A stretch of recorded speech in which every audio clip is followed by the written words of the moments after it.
You are listening to the Drink Less Lifestyle podcast with Dr. Sherry Price, episode number 13. Welcome to Drink Less Lifestyle, a podcast for successful women who want to change their relationship with alcohol. If you want to drink less, feel healthier, and start loving life again, you're in the right place. Please remember that the information in this podcast does not constitute medical advice. Now, here's your host, Dr. Sherry Price. Well, hello, my friends. It is the Wednesday before Christmas. How are you guys doing? How you feeling?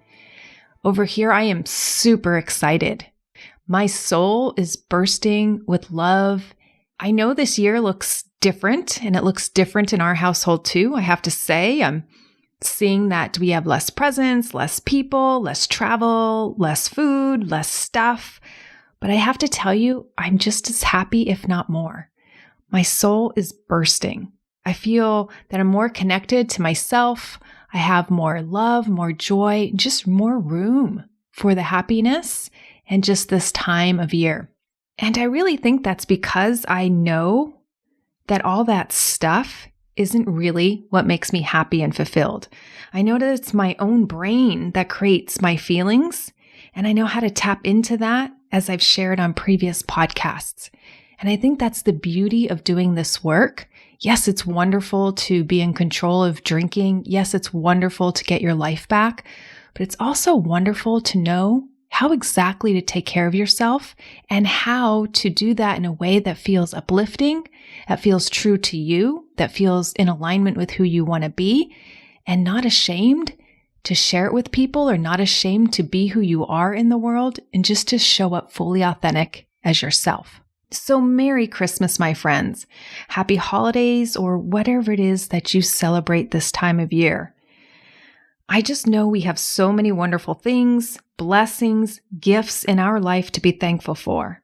There's so much love and beauty and joy in the world to take in and appreciate. It just makes my soul burst. So I want to share with you a little ritual that I've been doing the previous past Christmases. And it's really a special time that I have each Christmas morning. So I'm an early bird, and I'm always the first one up in my household. And this is even true on Christmas Day. I get up before my daughter does. And on Christmas, just like any time of the year, I just love my morning hours. And what makes Christmas so special is I get up, I make myself some hot coffee, I grab a warm blanket, and I snuggle up on our couch and just stare at our lit tree in the wee hours of the morning as the sun's rising. And I really look at the tree and I let my mind wander to all of the things that I am grateful for, particularly in the past year. I think about all the things in my life that I enjoy, whether I own them or they're just there in my presence for me to acknowledge their beauty. Whether they are things or whether they're feelings. I'm thankful for many of the relationships in my life, and I'm also thankful for some of the ones that have ended. I'm thankful for my clear mind, my loving and passionate soul and heart. And this year, I'm really thankful for a little yellow lab, Cody, who's brought so much joy and laughter and love into our household. And I love that time just to be thankful for all that is. Not to argue with it, not to resist it, but just to welcome all that is in this life, because that's all I'll ever know and all I'll ever have, and I want to appreciate all of it. And while I know I can do this ritual anytime, it just really makes it special that it is my time and that one time of year that I do this for myself before the whole household wakes. And I think that's what makes part of Christmas extra special for me. And I want to give you permission too to make a ritual, whether it's once a year, whether it's once a month, whether it's once a day, right? To really take in all that there is to be grateful for, especially in times like these when we need mental health more than anything. We need to be providing that for ourselves. All right, so let's move on. So today I want to talk about what to do when everyone else is drinking. And this was a suggestion that came in on my Instagram feed. So thank you for providing this suggestion. And if you have suggestions or comments or want to see future podcasts about a certain topic, please drop me a line and let me know.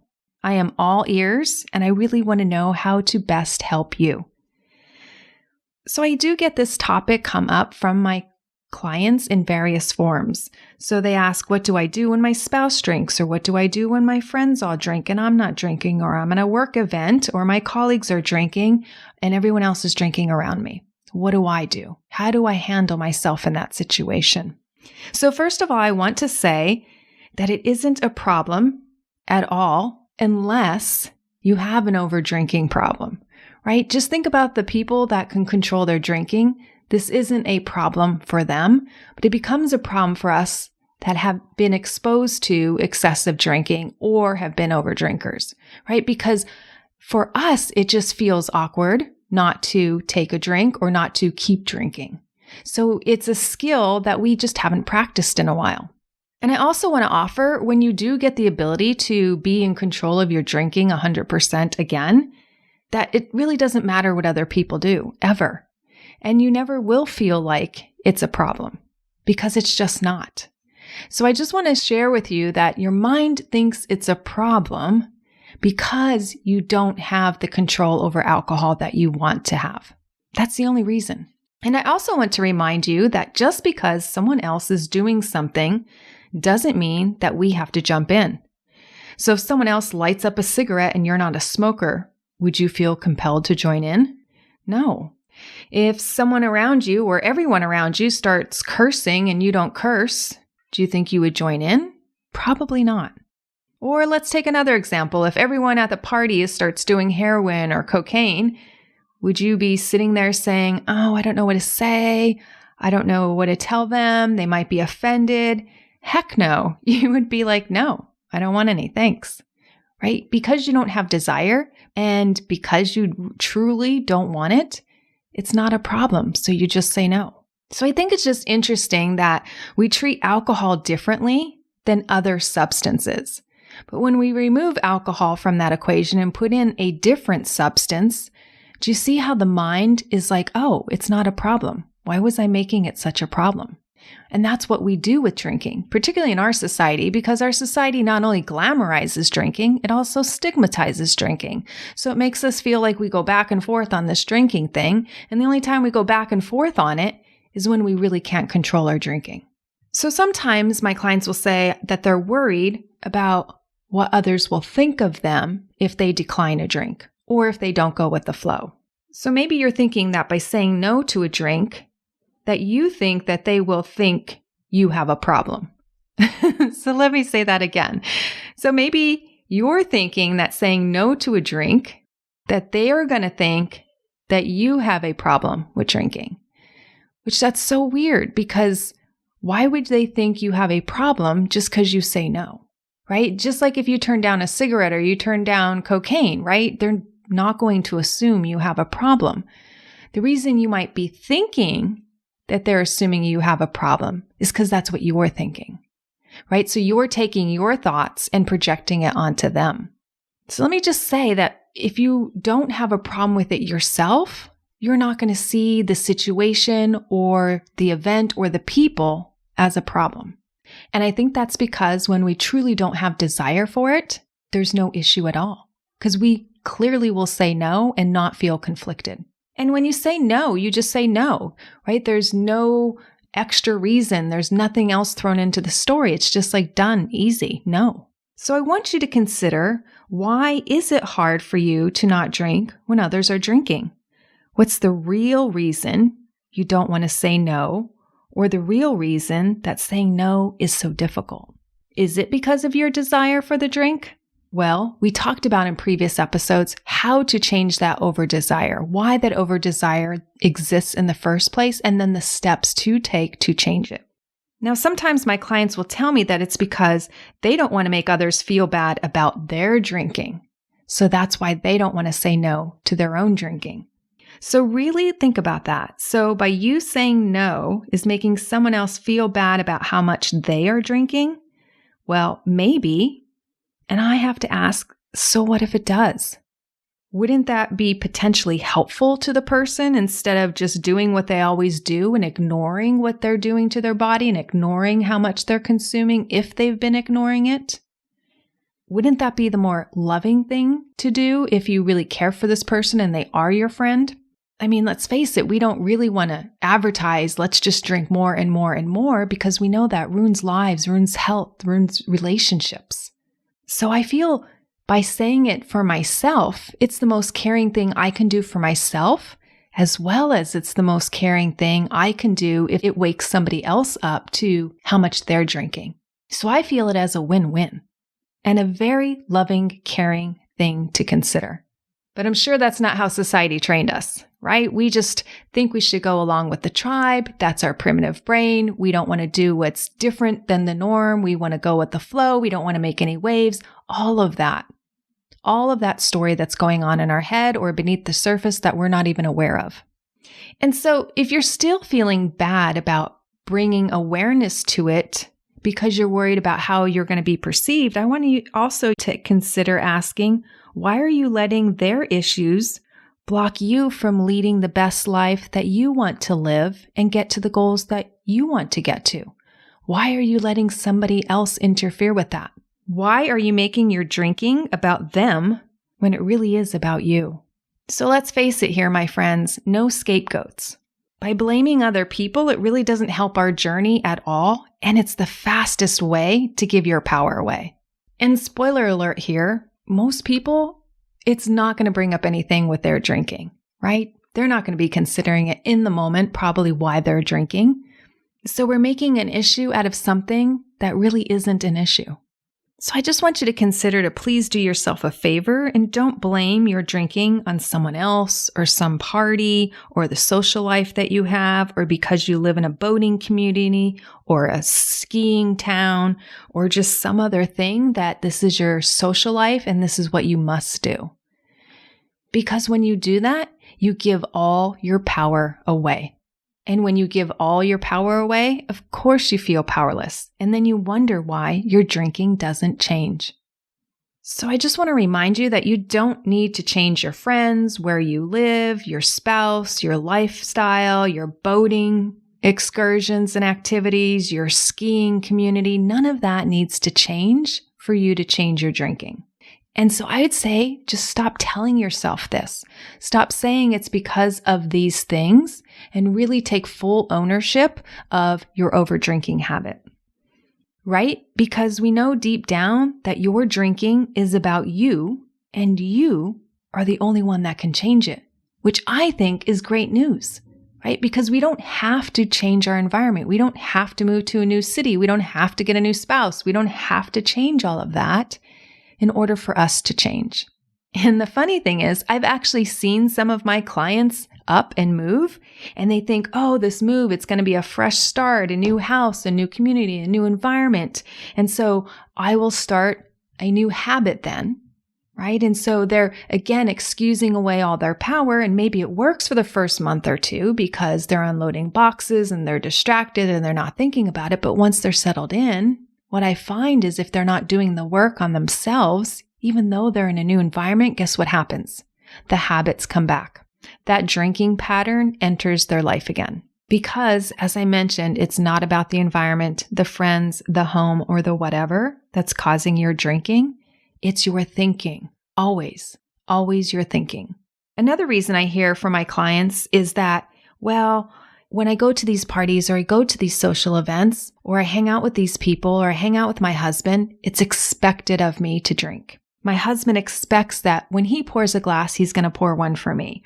Or when my friend shows up with that bottle of wine, that I'm going to be expected to drink with her when she opens it. And what I say to that is great. Let them have those thoughts. They can have those expectations. That's totally fine. That's their thoughts. They get to think how they want to think. But guess what? You don't have to meet their expectations. And some of my clients will go like, what? Like, I just said something preposterous. But you are an adult, my friend. You get to choose what you do and what you don't do. And that means you get to choose whether you're going to live into somebody's expectations or you're not. And I say, why don't you live into your own expectations? Because that feels the best. Right? We don't need to live our lives as other people want us to live them. That would be people pleasing, and we've probably done enough of that in our life. When it comes to taking full ownership of our drinking, right, we have to do what we want to do, not what's expected from our friends or family. So I say you get to say no. You get to let people down. You get to disappoint people, and they will be okay. And here's the other thing. Let's look at why they have those expectations to begin with. My guess is the reason they have those expectations is because that's how you used to participate and that's what you used to do in the past. So if your spouse used to pour you a drink and you would drink along, right? Of course he's going to have those expectations. Do you know why? Because you train these people to expect this type of behavior from you. So now all we have to do is train these same people to expect a different behavior from you. And guess what? Then their expectations change and to match your expectations because you put out what you're willing and not willing to do. It's as easy as that. So all you've done is really set a precedent, right? How you used to act. And that's what's become their expectation, right? This is how you used to hang out. And so, of course, you can let the people know that you are changing that, or you're changing it for this night or this time or forever in the future, or whatever you want to share with them in the moment. And now when they begin to hang out with you, now they may not expect that you're going to match drink for drink. Now they're going to see that, oh, you're following a different pattern. You're going with a different behavior. And guess what? Their expectations in the future will adjust. So when you're changing your habit of drinking, when you're breaking that habit and you're becoming a different type of drinker, somebody that doesn't drink at all, whatever you decide, right? You're laying the foundation as you're changing for the people around you. You're letting them know that, hey, I'm not going to be operating the same way I've operated all the time in the past. I'm changing. And so each time you show up and you don't act the way you used to, you're building that new foundation. So all I'm saying here is that you train the people around you how to treat you and what to expect from you. We're always doing this. Now, sometimes people will come back to me and say, well, what if they put pressure on me and I cave? Guess what? You've just reinforced. You've said yes after you've been pressured. So when you get a yes, you know that's like positive reinforcement. It's like the toddler who keeps asking for candy in the checkout line at the grocery store and you say no the first 5 to 10 times that the toddler asks. But then the toddler doesn't give up, right? They really want the candy. So on the 11th time that they asked, you might be annoyed and you just give in and you cave and you say yes. So now what has the toddler learned? The toddler learns, I just need to ask 11 times to get a yes, not 5 to 10. Right? So we're always training people how to treat us. We're always training people where our boundaries are and where they aren't. So when it comes to drinking, I'm hoping nobody pressures you over this. And if they do pressure you, I might ask, is that a sign of a good friend or a colleague or coworker? To me, maybe they're pressuring you because it's joking or it's fun, but you want to put a squash to that. Right? You want to train people how to treat you and what's acceptable and what's not acceptable. And if they keep going, right, that might be just a sign of their immature behavior. So as you're navigating your journey towards drinking less, right, you're going to have opportunities that come up where you're going to be able to stand in your power and say no. And I say, why don't we say no in a firm but tactful way? I find that that's the easiest. It doesn't bring up any drama, and you don't have to treat people mean or nasty or irritable at all. So let's look through a couple of examples. So if I was to arrive at a party back in the day when we can get together, and the hostess of the party came up and offered me some wine or a cocktail, I'd just say, no, thank you. I'd love some water though. Oh, your house is so lovely. See, no awkwardness, right? I just admitted, no, thank you, but I'd love some water. And then I moved the conversation along. I didn't let it linger in this awkwardness at all. I just moved the conversation along. Or maybe I'm in a different environment and it's not necessarily at a party. Maybe it's just out with a girlfriend and she says, hey, let's get some drinks. And I'd say, oh, thanks for offering. And I'd love some sparkling water, right? And we can order that. Or I can say something like, no, thanks. I prefer not to drink tonight. But what are you drinking? right? I say what I want and then I move the conversation along. Because when we're invited to things or hanging out with people that we enjoy, what people really want is connection and to bond with us and the conversation more than anything else. It's really not about the alcohol at all. And if you're at a social event, right, the hostess wants to make sure that you're at ease, you're comfortable. So they want to make sure that you have something in your hand, you're not parched, you have a drink, right? All the etiquetteness that goes along with being at a party. So I just want you to consider that every time we get together, it's not about the drinking. It's about the connection. It's about bonding. It's about the conversation. It's about the people.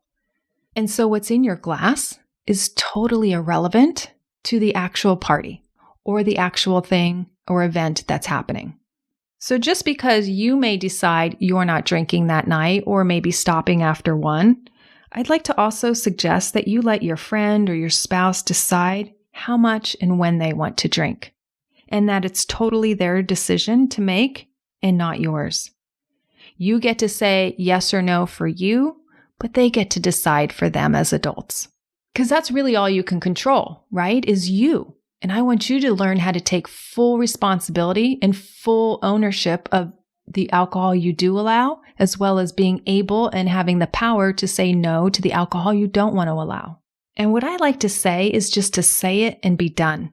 It's like making that decision and not thinking about it again. So I always recommend avoiding brooding about it, hemming and hawing if you should have a drink, taking your time to decide if you want to have a drink, or making up long or even false explanations and reasons about why you're not drinking.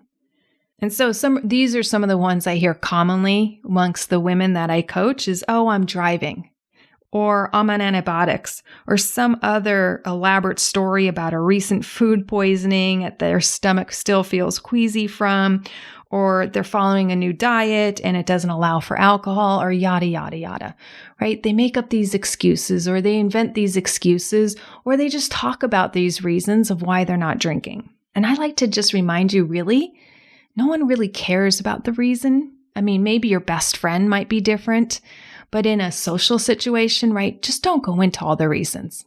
You don't really need to present a reason.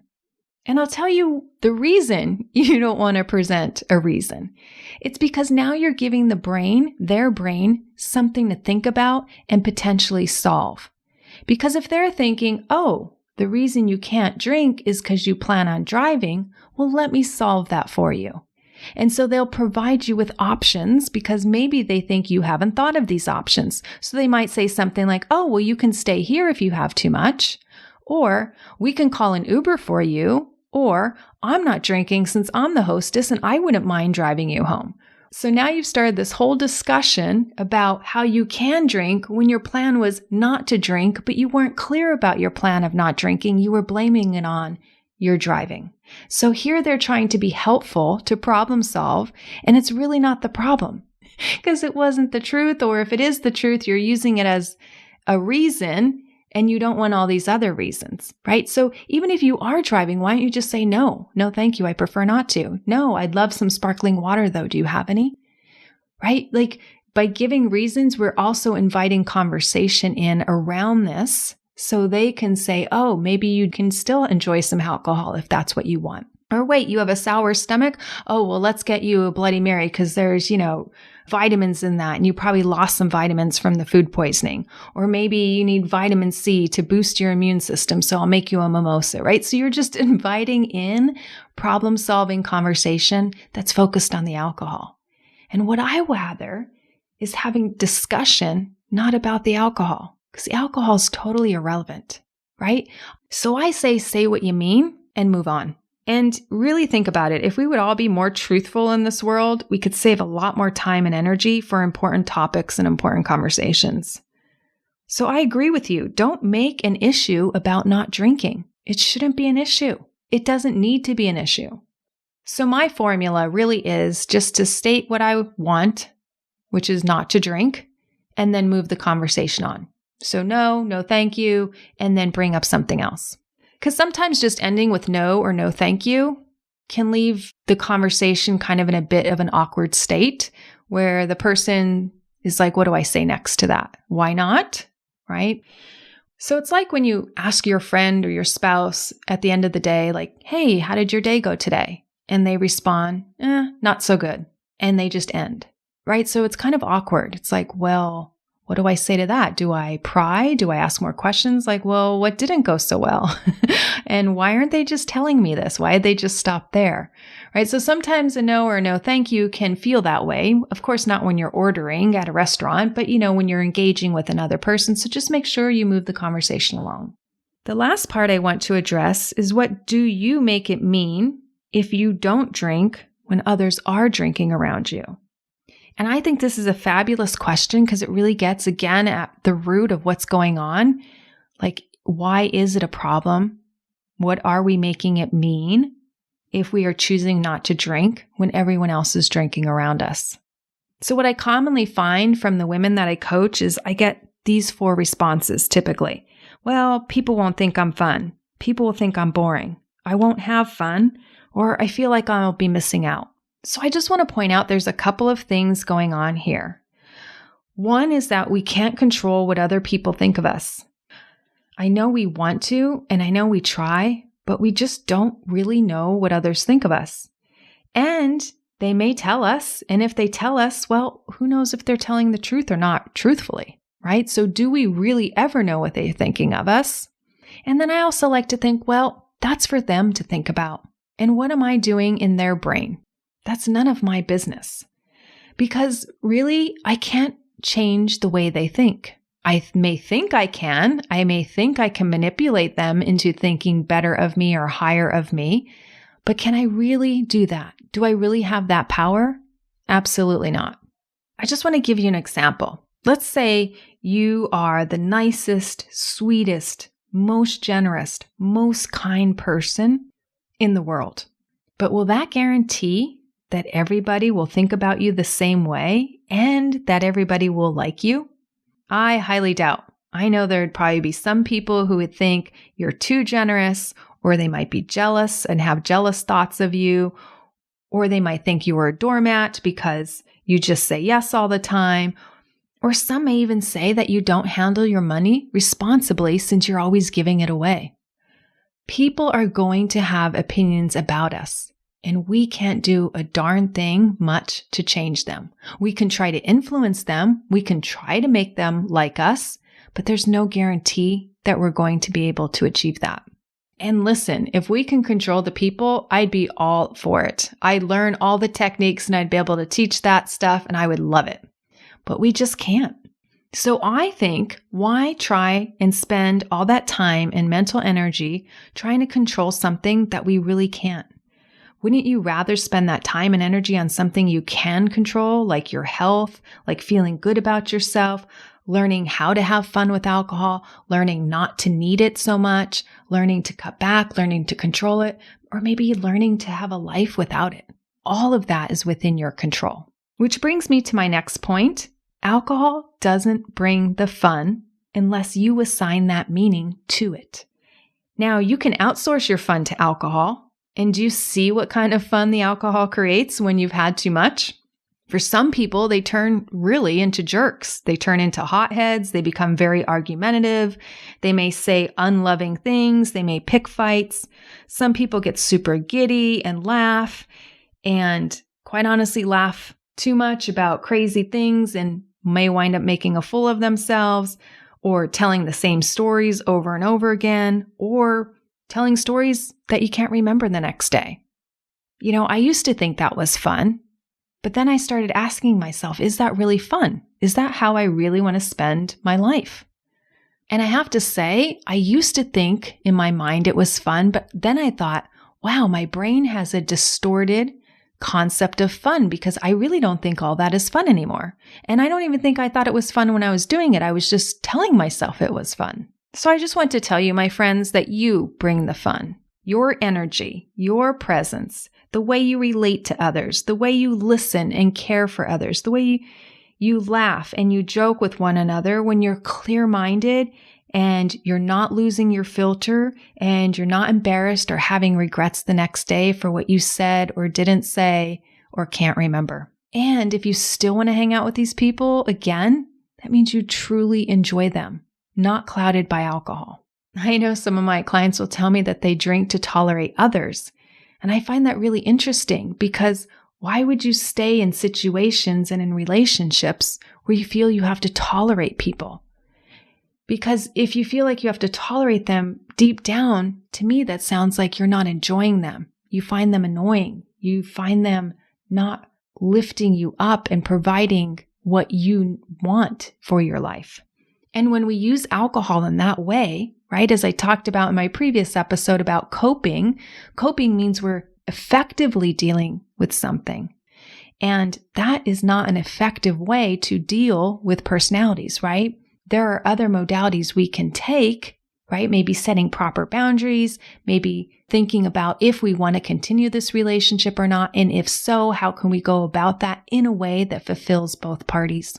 So using alcohol to try to cope with this problem rather than effectively dealing with it and changing the situation so you can feel better permanently, by using the alcohols, we're doing is numbing our life, ruining our health, ruining that relationship even more, and then doing the self-sabotage on top of that and having regrets about it. So nobody wins in that situation.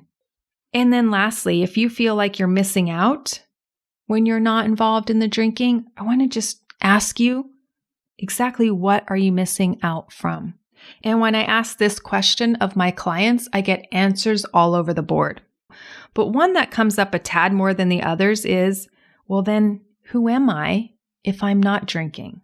What's my identity if I'm no longer the party girl, the girl that goes back for refills, the one that's refilling everybody else's cup, the good time girl, the girl that's always happy and always talking about wine? And that's a great question. So now, who are you? Who do you want to be? Because you get to decide. You get to create and define her. It's like a fresh start, a new you, your next chapter. How exciting! And that's where we do the deep work and dig in and discover more of this, of who you want to be and who you want to create inside my Drink Less lifestyle program. Because your new identity is important and you get to decide what that will look like. And within that new identity, right, we're making that new relationship with alcohol and our new identity around alcohol. And that's why I have included several modules within the program to help you do this work. And then we come back and talk about it together on our calls. Because I know it can feel scary when you start giving up that identity and you're wondering, where am I going? And I'm feeling like this place in between and I don't really know how to get to the next step. It's kind of like jumping off into an abyss and wondering if you're going to get scooped up by a parachute. And when we do feel scared and we do feel like we can't really define what the next step is, do you know what we do? We revert back to old ways. We go back to our old ways of thinking and drinking. And I don't want that to happen, right? I want you to continue to make future sustainable progress, lasting change. And the one thing that's going to get you there is to say who you are in this next chapter, is to say, this is my new identity and this is how I want to be and how I want to show up when alcohol is involved. And do that from a place of power. Do that from a place of self-love, self-worth, self-caring, self-compassion. Because you get to decide who she is. And when you get to live who you want to be, that feels amazing. And that wraps up this episode, my friends. I hope you feel empowered on how to handle yourself when everyone else is drinking and you want to choose differently. It's okay to be different and to not go with the flow. It's okay to change your old habits and your old ways of being. And again, I want to remind you, it's okay to drink less as a form of self-care, self-love, and a step towards better health and wellness. It has nothing to do with fitting in or connecting with people. Actually, I can connect more fully now that I'm clear-minded and I can remember the details of conversations than I ever could in the past. And I find that the topics of our conversations are more meaningful and much less about trivial stuff and much less repetitive. And I no longer show up concerned about what type of wine, what kind of wine, how much they have, or will they have my favorite varietals, or if I should be bringing my own, or if I had too much, or if my teeth are stained red, or any of that. Now I show up 100% focused on the people and the connections and the bonds that I want to make. And it's not at all about what's in my glass. All right, my friends, Merry Christmas to all of you, and I will see you next week. Thanks for listening to Drink Less Lifestyle. If you're ready to change your relationship with drinking now, check out the free guide, How to Effectively Break the Overdrinking Habit, at sherryprice.com/startnow. See you next week.